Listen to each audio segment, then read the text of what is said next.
formés sur cette thématique. Ça pose un sérieux problème. Et pourtant, quand nous regardons, c'est cette catégorie de la population qui a plus une activité intense, n'est-ce pas, sexuelle, qui a plus, n'est-ce pas, besoin de cette thématique. Et pourtant, l'organisation et les activités que certaines associations organisent ne sont pas, en tout cas, ces jeunes ne sont pas ciblés. C'est pourquoi nous disons, en tout cas, beaucoup de jeunes aujourd'hui ne sont pas informés, en tout cas, sur la santé sexuelle aujourd'hui.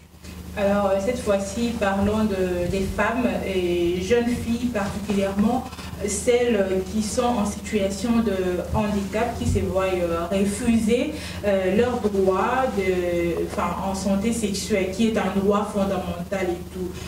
On peut aussi parler de femmes qui ont été violées dans la partie est du pays. Quel message que vous allez lancer à ces femmes? Justement, madame, c'est là où doit intervenir l'appui de certains organismes, associations, mouvements de jeunes. Bien que sur terrain, il faut quand même louer, il y a des organismes, il y a des structures, n'est-ce pas, qui prennent en charge cette catégorie vulnérable de personnes. Mais vous l'avez dit tout à l'heure, cela pose un sérieux problème. Parce que le travail, justement, abattu par ces organismes qui viennent en appui, à l'État congolais n'est pas, en tout cas, diligenté vers cette catégorie de personnes.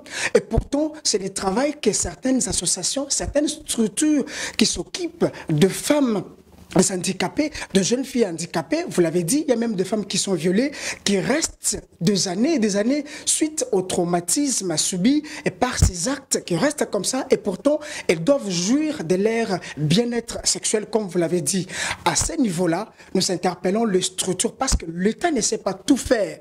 Donc, il y a des associations qui viennent en appui, qui viennent aider l'État congolais dans le travail qu'il est en train déjà de faire. À ce niveau-là, nous interpellons les associations, les structures, les organismes internationaux qui travaillent déjà dans ce secteur pour que la femme handicapée, la jeune fille qui est handicapée, mais vit son état, vit sa morphologie, il y a certains comportements qui naissent, qui font assez que, à un certain temps, ces femmes n'entrent pas dans leur activité sexuelle. Et cela pose problème, et cela a même des répercussions sur leur santé mentale, leur santé physique, parce que quand nous parlons de la santé sexuelle, de la même manière qu'un être humain normal, avec toutes les facultés, doit faire un effort pour construire sa santé en mangeant tel ou tel aliment, en consommant tel ou tel fruit pour être en bonne santé. C'est de la même manière, en tant qu'être humain, handicap ou pas,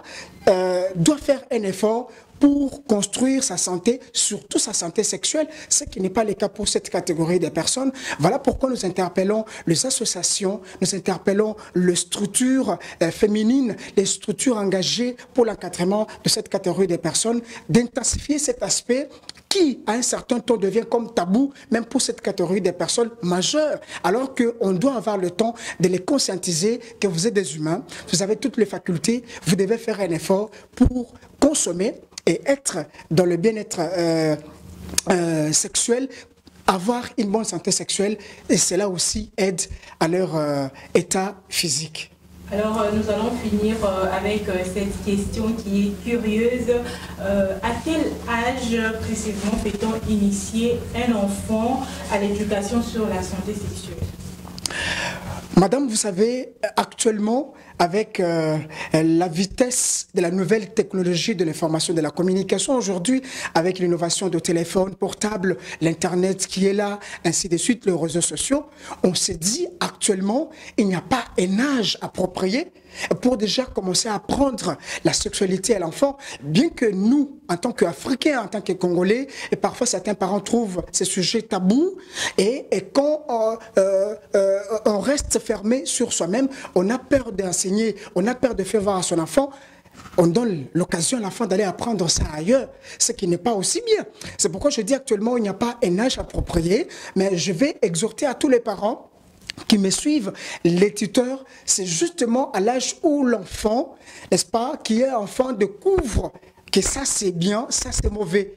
Déjà, avec un enfant qui a 11 ans, 12 ans, même 8 ans. Il y a des enfants de 8 ans qui utilisent les téléphones portables, qui utilisent Internet à la maison. Déjà, quand l'enfant est sur Internet, quand l'enfant a déjà un portable, il peut facilement découvrir beaucoup de choses qu'il peut apprendre auprès des parents. C'est pourquoi déjà, quand l'enfant découvre, quand l'enfant utilise déjà l'outil informatique, utilise les réseaux sociaux, là, c'est une occasion de profiter, justement, parler à l'enfant. Parce que la santé sexuelle, il faut le dire, que c'est une capacité sociale relationnelle, telle que l'antipathie, le contrôle émotionnel, le contrôle comportemental, la responsabilisation, la maîtrise d'actions pro-sociales et la gestion des conflits et la coopération, le respect d'autrui.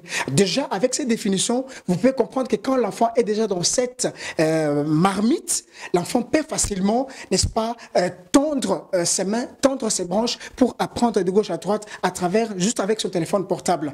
Là, à ce moment-là, les parents doivent être vigilants pour déjà commencer à ouvrir ces dialogues avec leurs parents, avec leurs enfants, leur parler de la sexualité, de la santé sexuelle, quand déjà on découvre que son enfant peut déjà comprendre les choses, peut déjà découvrir des choses, peut déjà lire quelque chose sur Internet, peut demander à un ami. Donc, il n'y a pas un âge approprié juste pour apprendre l'enfant la sexualité et l'apprendre surtout la santé sexuelle.